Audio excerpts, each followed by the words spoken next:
사랑이 많으신 하나님, 쌀쌀한 날씨를 느끼며 새벽을 맞습니다. 그래도 따뜻한 주님의 품 안에서 오늘 하루를 시작하게 하시니 감사합니다. 오늘 하루도 어린아이가 엄마의 품에 안긴 것 같은 평온하고 안전한 하루가 되었으면 좋겠습니다. 이 세상에 험한 일들이 많고 예기치 않았던 일들이 참으로 많이 일어나지만 주님의 품 안에서 보호받으며 신비롭고 놀라운 성령의 기운을 느끼며 살 수 있게 하여 주시옵소서. 하나님, 건강한 사람도 있지만 우리 중에는 연약하고 조금 부족한 사람들도 많습니다. 아니, 우리의 모습이 그러하고 나의 모습이 그러합니다. 조금 강하고 건강한 부분도 있지만 우리 속에는 참 연약하여 다른 이들에게 들키고 싶지 않은 것들도 많이 있습니다. 하나님, 우리의 약한 부분들을 주님께서 강하게 하여 주시고 단단하게 하여 주시며 지켜주시기를 간절히 구합니다. 늘 약한 것 생각하며 불안해하는 우리들의 심정을 아시오니 우리의 약함이 도리어 하나님의 일하시는 통로가 되고 우리 하나님의 임재를 드러내시는 재료가 되게 하여 주시옵소서. 하나님, 우리의 약함을 뚫고 들어오려는 악한 세력들이 있음을 봅니다. 사탄이 우는 사자와 같이 약한 이를 물어뜯으려 돌아다님을 봅니다. 우리 밖에서 우리 속에 있는 양들을 호시탐탐 노리는 들짐승들처럼 주님의 자녀들을 노리는 악한 세력들로부터 우리를 보호하여 주시옵소서. 양들의 문이 되시고 울타리가 되시는 주님, 한 마리의 어린 양도 잃지 않으시고 찾으시는 주님, 어리석은 양과 같이 욕망을 따라 욕심을 따라 제갈 길로 가는 이들이 길을 잃고 부르짖을 때 달려와 주시고 구원하여 주시옵소서. 나태함과 게으름의 힘에서 빠져나오지 못하여 삿봇하며 살아가는 우리들을 불쌍히 여겨 주시옵소서. 양떼의 진영에서 점점 멀어져가는 양과 같이 안타깝게도 신앙의 길에서 점차 멀어지고 주님과 점점 멀어져가는 우리들의 모습을 볼 때가 있습니다. 세상의 안락함에 빠져서 세상이 주는 많은 것에 도취되어 인도하시는 주님을 그저 멀리서 보면서도 주님을 힘차게 따르기를 결단하지 못하는 우리들을 주님 불쌍히 여겨 주시옵소서. 또한 세상의 달콤한 유혹에 빠져 그 맛과 향기에 취해 멋대로 살아가는 우리들의 모습을 봅니다. 자유를 누린다는 명분 아래서 우리는 방종의 길을 갈 때가 많습니다. 육체가 주는 짜릿한 만족감, 찰나의 배부름을 찾아 하루를 탕진하고 또 하루를 낭비하는 우리들을 주님 긍휼히 여겨 주시옵소서. 배부른 것 같으나 다시 배고파지고 목마르지 않을 만큼 마셨지만 바닷물 마신 것 같이 더 목이 타는 우리의 삶을 우리는 매일매일 경험합니다. 하나님, 우리가 하나님 안에 있을 때에만, 주님의 품 안에 있을 때에만 우리에게는 참된 안식과 평안이 있음을 고백하오니 우리를 모든 유혹과 욕망에서 구하여 주시옵소서. 하나님, 깨어진 가정, 깨어질 위기 속에 있는 가정들을 위해 주님께 간절히 기도합니다. 이런저런 이유로 상처를 받고 마음이 멀어지고 서로를 존중하지 못하는 상황에 이르게 된 부부와 가정을 불쌍히 여겨 주시옵소서. 하나님, 처음 사랑을 회복할 수 있도록 주님께서 기적을 베풀어 주시기를 기도합니다. 아이들을 키우면서 아이들에게까지 상처를 주는 일들이 참 많습니다. 사랑으로 시작된 가정인데 도리어 증오와 경멸, 분노와 폭력을 만들어내는 그런 가정이 되고 말았습니다. 주님, 우리의 부족함과 연약함을 불쌍히 여기시고 결혼의 위기 가운데 있는 가정들에게 회복의 은혜를 내려 주시옵소서. 서로를 아끼며 사랑하는 연습을 다시 시작하게 하시고 뒤틀어진 마음이 주님의 성령으로 다시 바르게 자리 잡고 회복되도록 주님께서 은혜를 베풀어 주시옵소서. 세계의 모든 백성들을 위해 주님께 기도합니다. 러시아 우크라이나 전쟁으로 인해 온 세계가 신냉전의 시대로 흘러가며 나라마다 군비 확장을 하고 있습니다. 평화로운 곳에 사용되어야 할 재물이 도리어 사람들을 죽이는 곳에 사용되고 있음을 보며 안타까운 마음으로 기도합니다. 또한 이러한 전쟁의 분위기 속에서 나라마다 자국의 이익을 우선하는 정책으로 많은 작은 나라들과 개발도상의 나라들이 소외되고 어려움을 겪고 있습니다.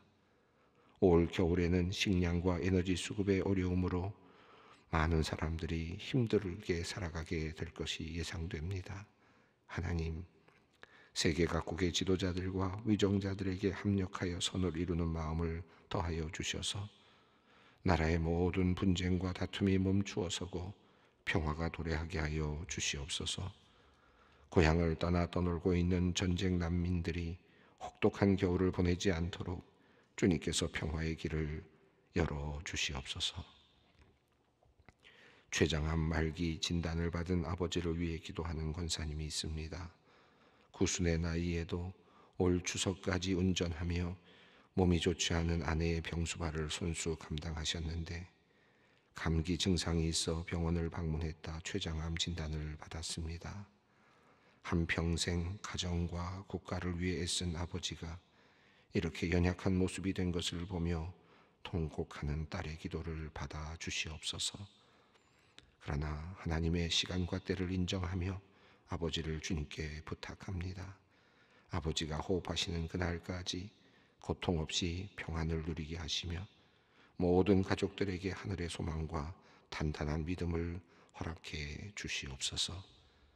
이제 말씀 앞으로 나아갑니다. 하나님의 말씀을 들을 때 깨달음이 있게 하시고 우리를 만지시고 회복시키시는 하나님의 능력을 체험하는 은혜를 누리게 하여 주시옵소서. 말씀을 통해 오늘 하루를 살아갈 힘과 지혜를 얻게 하여 주시옵소서. 우리 주 예수 그리스도의 이름으로 기도드리옵나이다. 아멘. 오늘 함께 나눌 말씀은 신명기 24장 1절로 9절 말씀입니다. 주님의 말씀 신명기 24장 1절로 9절 말씀 함께 봉독합니다.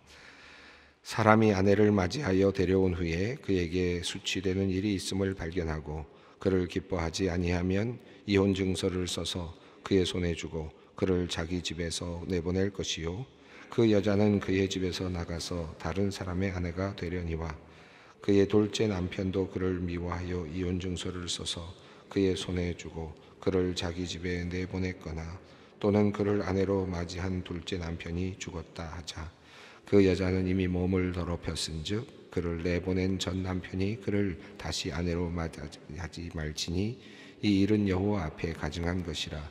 너는 내 하나님 여호와께서 내게 기업으로 주시는 땅을 범죄하게 하지 말지니라. 사람이 새로이 아내를 맞이하였으면 그의 군대로 내보내지 말 것이요 아무 직무도 그에게 맡기지 말 것이며 그는 1년 동안 한가하게 집에 있으면서 그가 맞이한 아내를 즐겁게 할지니라. 사람이 맷돌이나 그 윗짝을 전당 잡지 말지니 이는 그 생명을 전당 잡음이니라. 사람이 자기 형제 곧 이스라엘 자손 중 한 사람을 유인하여 종으로 삼거나 판 것이 발견되면 그 유인한 자를 죽일지니 이같이 하여 너희 중에서 악을 제할지니라. 너는 나병에 대하여 삼가서 레위 사람 제사장들이 너희에게 가르치는 대로 내가 힘써 다 지켜 행하되 너희는 내가 그들에게 명령한 대로 지켜 행하라. 너희는 애굽에서 나오는 길에서 내 하나님 여호와께서 미리암에게 행하신 일을 기억할지니라. 아멘. 오늘 본문 말씀은 특별히 앞부분에서 조금 이해하기 어려운 그런 말씀이 하나님의 말씀으로 주어진 것을 발견하게 됩니다. 1절부터 2절, 3절, 4절까지 이어지는 말씀은 이혼과 관련된 말씀입니다. 하나님께서 이혼에 대해서 직접 말씀하시면서 이혼 증서를 써주라 라고 하는 그런 내용의 말씀을 하시는 부분입니다. 이것은 과거 고대 근동에서 있었던 그런 인간에 대한, 특별히 여성에 대한 특별한 차별이라 그럴까요? 박해라 그럴까요? 여성을 인간으로 대접하지 않았던 그와 같은 문화 속에서 하나님께서 주시는 말씀이라고 보는 것이 적절할 것 같습니다. 자, 여기 이혼에 대한 이야기가 많이들 요즘에 우리 사회에서는 참 이혼이 많이 일어나고 있기도 합니다. 이것을 오늘 우리 현장에서 어떻게 이해할 것인가 하는 것을 좀 더 깊이 있게 들여다보게 되는데, 이 본문은 굉장히 이해하기가 어려운 난해한 구절이기도 합니다. 얼마만큼 난해한지 한번 같이 살펴보겠습니다. 1절 말씀 함께 읽어보겠습니다. 사람이 아내를 맞이하여 데려온 후에 그에게 수치되는 일이 있음을 발견하고 그를 기뻐하지 아니하면 이혼 증서를 써서 그의 손에 주고 그를 자기 집에서 내보낼 것이요. 여기서 그에게 수치되는 일이 있음을 발견했다. 이게 조금 모호한 표현이죠. 그가 수치되는 일을 한 것을 보았고 그것 때문에 그가 기뻐하지 아니하면 결국 그를 내보낼 수 있다. 아내를 내보낼 수 있다. 결국 이혼 증서를, 그런데 다만 이혼 증서를 써서 내보내야 한다. 그냥 내쫓아서는 안 된다라고 하는 그런 말씀입니다.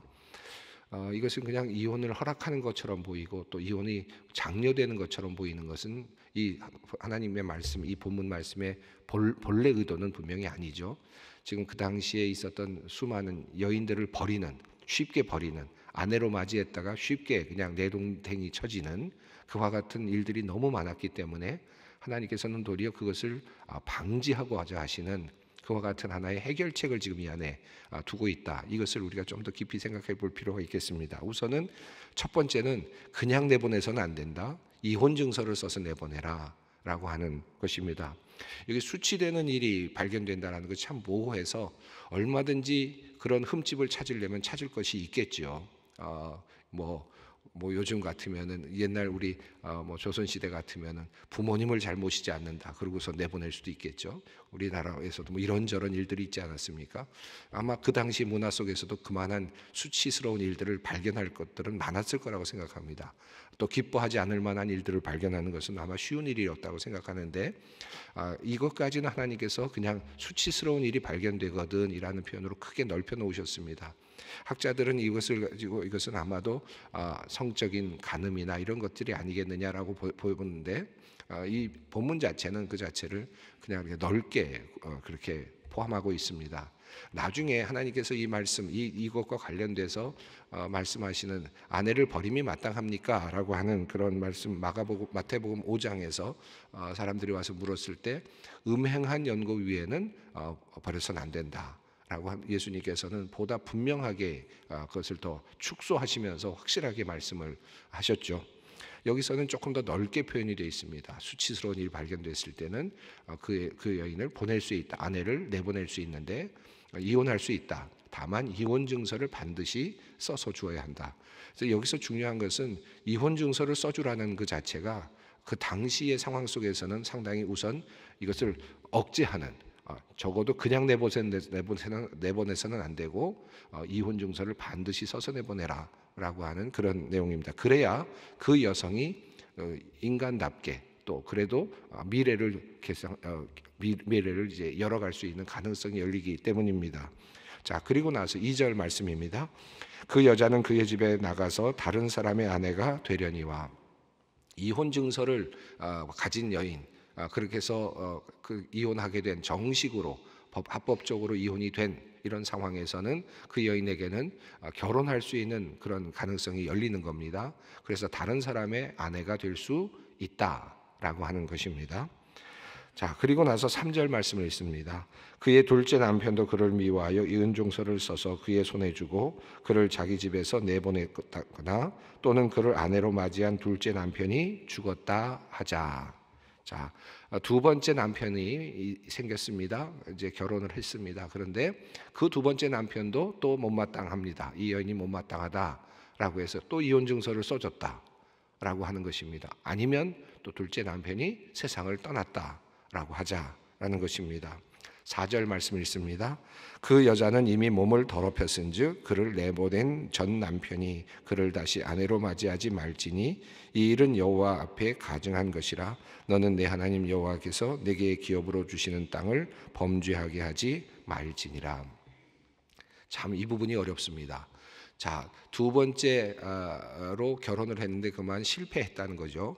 그런데 그 다음에는 그렇게 됐을 때 전 남편이 그 아내를 데려와서 안 된다, 데려올 수 없다라고 하는 것입니다. 이 말씀은 두 번째 결혼을 한 이 여인은 이제 더 이상 어떤 결혼의 길이 열리지 않는다라는 의미도 포함이 되는 것이죠. 마음껏 계속 결혼할 수 있다라는 것이 아니라 여기서는 이제 멈추어 서게 되는 이와 같은 법입니다. 그러면서 그 몸을 더럽혔다라는 표현이 더 우리 마음을 좀 더 힘들게 하죠. 뭐 이 여인이 뭘 잘못했습니까? 사실은 남편에게 버림을 받았고, 그리고 또 다른 남편에게 또 버림을 받았으니까 이건 본인의 잘못이라고, 물론 본인에게 어떤 이유가 있는지 모르나, 그러나 이게 본인의 잘못이라기보다는 사실은 남자들의 잘못일 텐데, 아내를 버린 그 당사자들의, 그 남편들의 잘못일 텐데 도리어 몸을 더럽혔다라는 이유를 들고 있습니다. 여인의 입장에서 보면 너무나도 억울한, 오늘날의 현실의 이런 우리 구조나 사고 구조나 어떤 생활의 패턴을 봤을 때 너무 말도 안 되는 것처럼 보이는 이와 같은 말씀이 아닐 수 없습니다. 더럽혔다. 이 전체적인 맥락의 흐름에서 나타나는 건 뭘까요? 이게 간음했다라는 그런 내용과 사실 연결되고 있는 듯 보이지 않습니까? 남편과 아내가 하나가 돼서 결혼을 하고 그리고 함께 살아가는 데 있어서 그 여인을 버리게 되면 그 여인이 이혼 증서를 써서 내보냈더라도 그 여인은 이제 다른 남자와 잠을 자게 되고 함께 살게 되기 때문에 그랬는데 그렇게 된 다음에 다시 돌아오게 된다면 그 여인을 결국은 간음했던 것과 같은 그런 것으로 이렇게 취급을 하는 것입니다. 그러니까 참 어찌 보면 여인 입장에서는 너무나도 억울한 일이 아닐 수 없습니다. 그러나 그렇게 하지 말라, 결혼할 수 없다라고 하는 이런 말씀이죠. 이 말씀을 어떻게 해석해야 될까요? 여인이 한 번 버려지고 또 두 번 버려지면 그 여인은 이제 구제할 수 없다, 그냥 버려야 된다, 이런 의미입니까? 여성을 그렇게 혹독하게 대하고 버리라는 그런 의미일까요? 이 말씀이 참 해결하기 어렵습니다. 그런데 몇 가지 우리가 이 본문 말고 이 본문 말씀이 그 당시의 상황, 그 당시에 팽배해 있는 문화적인 어떤 행태, 이런 것들을 감안한 하나님의 법이라고 우리가 보게 된다면 이 말씀과 비교해서 다른 말씀들을 좀 우리가 살펴볼 필요가 있는데, 예수님께서 마태복음 5장에서 이제 그런 그 여인을 이혼하는 것이 가합니까? 여인을 버리는 것이 가합니까? 라고 말씀하셨을 때 하나님께서 주셨던 말씀 있지 않습니까? 이혼 증서를 음행한 연고 외에는 이혼할 수 없다라고 하는 말씀을 하시면서 그 다음에 하나님이 짝지어 주신 것을 사람이 나누지 못할지니라 라고 하는 말씀을 하십니다. 그리고 이렇게 하나님께서 그때 이 말씀을 주셨던 이유는 너희의 완악함 때문이다 라고 예수님께서 말씀하셨어요. 이 말씀을 오늘 본문 말씀과 잘 연결해서 해석해야 이 본문이 오늘 우리들에게 의미로 다가올 수 있습니다. 왜 하나님께서 이와 같은 법을 주셨느냐? 이것은 인간의 완악함 때문이고 당시 이스라엘 백성들의 그 완악함 때문이다 라고 하는 것입니다. 자, 그런 배경 아래서 만들어진 것인데, 본래 하나님의 뜻은 어떤 것이냐 하면 음행한 연고 외에는 내보내지 말라. 그리고 사람이 하나님이 짝지어 주신 것을 사람이 나눌 수 없다. 결국은 이혼을 금하는 말씀이시죠. 이혼을 하나님께서 짝지어 주신 것을 사람이 나눠서는 안 된다라고 하는 그 의미 안에서 너희가 본래 하나님의 뜻이 담겨져 있다. 그러니까 원래는 하나님께서 이혼을 허락하시는 것이 아니고 하나님께서 짝지어 주신 사람이 도저히 나눌 수 없다라고 하는 그 큰 명령 안에 있는 것인데, 이것이 본래적 하나님의 뜻인데 인간의 완악함 때문에, 인간 세상이 가지고 있는 죄성과 완악함 때문에 하나님께서는 이혼 증서를 써주라라고 그렇게 말씀하셨다라고 하는 것입니다. 그리고 그 이혼 증서를 써줌으로써 이혼을 마치 가능하도록 만들어 주신 것처럼 그렇게 말씀하셨다는 것이죠. 본래 뜻은 이혼을 하지 말라. 이혼할 수 없다.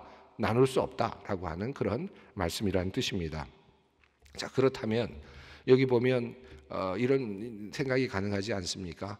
첫째 부인, 자기가 내보낸 부인입니다. 부인인데 그만 다른 사람과 잘 살았으면 좋았겠는데 잘 살지 못하고 또 이혼이 됐습니다. 참 불쌍하다라고 생각해서 다시 데려온다. 자, 만약에 한번 그렇게 생각해요. 차별했다라고 생각합니다. 차별했다. 참 불쌍하다. 다시 데려와야지 라고 생각한단 말이죠. 너무나도 너그러운 일 아닙니까? 참 괜찮잖아요. 어찌 생각해 보면 그 헤어졌던 그 부인이 어렵게 된 상황을 보면서 이제 내가 다시 데려와서 그 여인을 내가 다시 잘 보살펴 줘야 되겠다 생각을 한다면 얼마나 너그러운 일이고 권장할 만한 일인 것 같습니까? 그렇지 않습니까? 근데 왜 하나님께서는 그것이 죄다, 더럽힌 것이니까 그것은 가증한 일이 된다. 왜 이렇게 말씀하셨느냐 이거죠.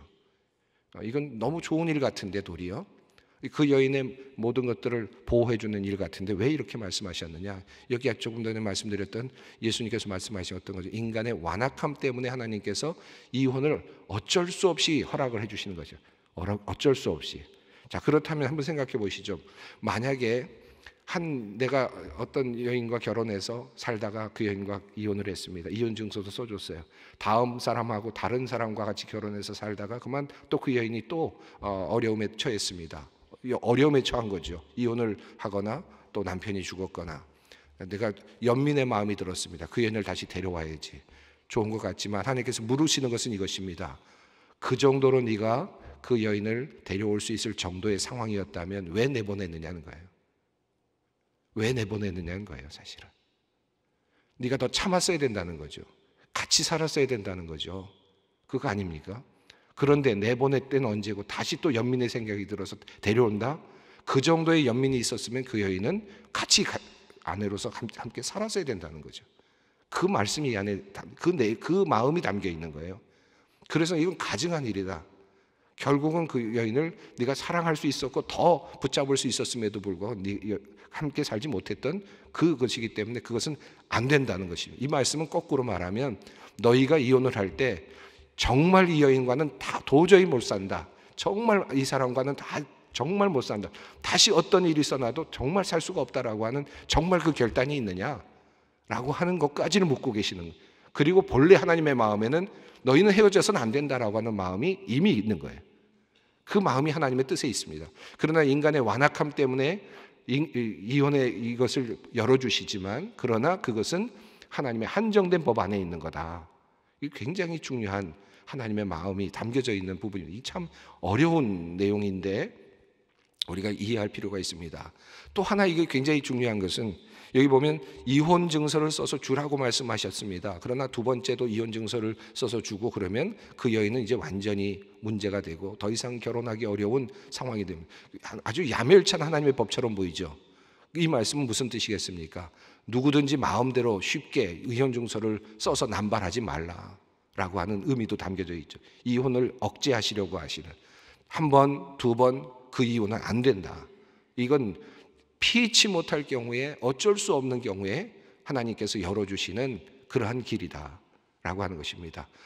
누구 만났다가 마음에 안 드니까 또 헤어지고 또 누가 만났다가 조금 더 안 맞는 것 같으니까 또 헤어지고 이런 의미가 아니라 하나님께서 나에게 주신 짝지어 주신 배필이다라고 하는 그 기본적인 의식 아래서 끝까지 살기를 그것이 인간의 하나님께서 원래 의도하신 것인데 그럼에도 불구하고 만약에 정말 이건 정말 안 되겠다라고 해서 정말 어떤 특별한 어떤 하자가 있어서 헤어져야 된다고 할 때에는 심사숙고해야 되고 다시는 그 여인을 내가 그 남편을 다시 만날 수 없다라고 하는 확실한 그런 그 결단과 그 의미 안에서 이런 일들이 일어나야 된다라고 하는 이런 말씀이죠.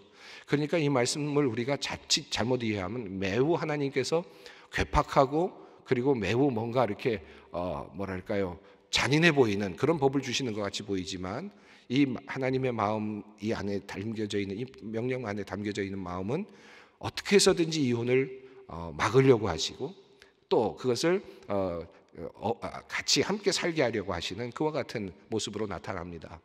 나중에 호세아서가 이제 있는데, 호세아서는 고멜이라고 하는 여인이 이제 음행을 하게 되고 결국 내보내게 되죠. 그래서 이혼을 하게 되는 겁니다. 그런데 이 호세아에게 하나님께서는 이렇게 금하셨잖아요. 다시 데려와서는 안 된다라고 금하셨는데, 그것은 이 여인의 잘못이었어요. 남편이 어떤 잘못이 아니라 이 여인이 자기를 떠난 거죠, 고멜이. 자, 그런데 하나님께서는 그 호세아에게 어떻게 합니까? 다시 그 고멜을 데려오게. 그 다시 말하면 이것은 이 율법을 어기시는 거예요. 이 어기시는 겁니다. 근데 그걸 하나님이 명령하십니다. 그리고 그 여인을 데려오라고 하시죠. 그러니까 이것은 율법으로 본다면 이것은 당연히 안 되는 것이죠. 그러나 하나님의 은혜로 본다면 그것도 또 가능해집니다. 지금 놀라운 하나님의 그 섭리가 이 안에 담겨 있습니다. 그러니까 그와 같은 인간을 하나님이 우리를 다시 또 부르시는, 그와 같은 이스라엘을 다시 찾으시는 그와 같은 모습이 성경에 또 드러나고 있습니다. 그래서 이 본문 1절부터 4절까지 말씀은 이스라엘 백성과 하나님과의 관계를 우리가 유비적으로 생각해 본다면, 이스라엘은 이미 하나님을 떠났고 하나님과 이스라엘 사이는 이혼 관계가 일어났어요. 그런데도 불구하고 하나님께서는 율법적으로는 불가능한 일, 다시는 이제 그 여인은 남편에게 돌아올 수 없습니다. 그런데 하나님께서는 그를 다시 찾고 다시 부르신다. 이 참 놀라운 하나님의 은혜까지도 이 본문이 우리에게 알려주고 있습니다. 그래서 이 아주 딱딱하고 어찌 보면 너무 냉철한 그런 말씀 같지만, 어떻게 해서든지 우리 인간의 이혼을 막으시려고 하시고 또 애쓰시는 그와 같은 하나님의 모습이 이 안에 들어있고, 동시에 이 율법대로라면 우리는 모두 하나님의 버림을 받아야 되는 존재들이지만, 그러나 우리를 또 찾아오시고 우리를 다시 신부로 맞아주시는 하나님의 은혜도 또 우리 이 율법, 강력한 율법 아래서 또 다시 느끼고 배우게 됩니다. 이 부분을 조금 더 말씀드리다 보니까 시간이 많이 갔는데, 6절 이후에 있는 내용들은 이제 하나씩 그 첫 번째는 5절 말씀은 새로운 아내를 맞이하였을 때 이미 나왔던 내용입니다만은, 그 남편과 아내가 1년 동안 마음껏 그 신혼생활을 즐길 수 있도록 해주어야 한다. 생명 존중에 대한 부분이고요. 6절 말씀은 맷돌이나 윗짝을 저당 잡지 말라. 전당 잡지 말라는 말은 인간이 가지고 있는 필수품, 그가 배고프고 힘들다 하더라도 그가 그것을 가지고 먹고 살아야 되는 것들이 있다면 그 기본적인 것들은 절대로 빼앗아서는 안 된다. 전당물로 가져와서는 안 된다. 그것이 있어야만 그 사람들이 일을 해서 먹고 살 수 있는 것들이 있다면 그것은 가져오지 말라라고 하는 그런 너그러운 하나님의 말씀이고요. 또 7절 말씀은 인신매매에 대한 금지이고, 8절부터 9절 말씀은 나병 환자를 대하는 그 태도에 대한 것입니다. 제사장들 그 하나님께서 주신 말씀을 따라서 할 것이고, 또 미리암에게 행하신 일을 기억하라는 말씀은 그 민수기 12장에 있는 말씀대로 모세와 미리암이 아론이 이제 구스 여인을 데려온 것을 보고 비난하고 또 모세의 권위에 도전했다가 하나님께서 그들에게 미리암에게 나병을 주시죠. 그때 7일 동안 진영 밖으로 나갔다가 다시 돌아오게 하는 그와 같은 그런 방식으로 하나님께서 처리하셨던 것을 지금 말씀하고 있습니다. 여기 8절부터 9절은 나병이라는 것, 즉 우리가 말하고 있는 한센시 병이라든지 이런 병이라기보다는 피부병에 준하는 그와 같은 지금 상황인 것 같습니다. 그래서 피부병이 서로 옮겨가지 않도록 하려고 하시는 하나님의 그런 하나의 주시는 규정이라고 할 수 있겠습니다. 모두가 다 생명을 보존하고 서로가 함께 잘 살게 하려고 하시는 하나님의 뜻이 담겨져 있습니다. 오늘 이 말씀 또 우리들 사이에서 또 가정에서 이런저런 가정의 문제로 마음이 부담스럽고, 또 오늘 말씀이 참 마음에 부담스러운 분들도 계실 텐데, 이 말씀을 내 안에서 오늘 나의 시점에서 우리가 어떤 위치에 있든지 오늘 나의 시점에서 이 말씀을 나에게 어떻게 적용할 것인가, 하나님의 말씀이 나에게 무슨 말씀을 하고 계시는가 함께 깊이 묵상하고 또 적용할 수 있는 오늘 우리 모두가 되었으면 좋겠습니다. 함께 기도하겠습니다. 하늘에 계신 우리 아버지의 이름을 거룩하게 하시며 아버지의 나라가 오게 하시며 아버지의 뜻이 하늘에서와 같이 땅에서도 이루어지게 하소서. 오늘 우리에게 일용할 양식을 주시고 우리가 우리에게 잘못한 사람을 용서하여 준 것 같이 우리 죄를 용서하여 주시고 우리를 시험에 빠지지 않게 하시고 악에서 구하소서. 나라와 권능과 영광이 영원히 아버지의 것입니다. 아멘.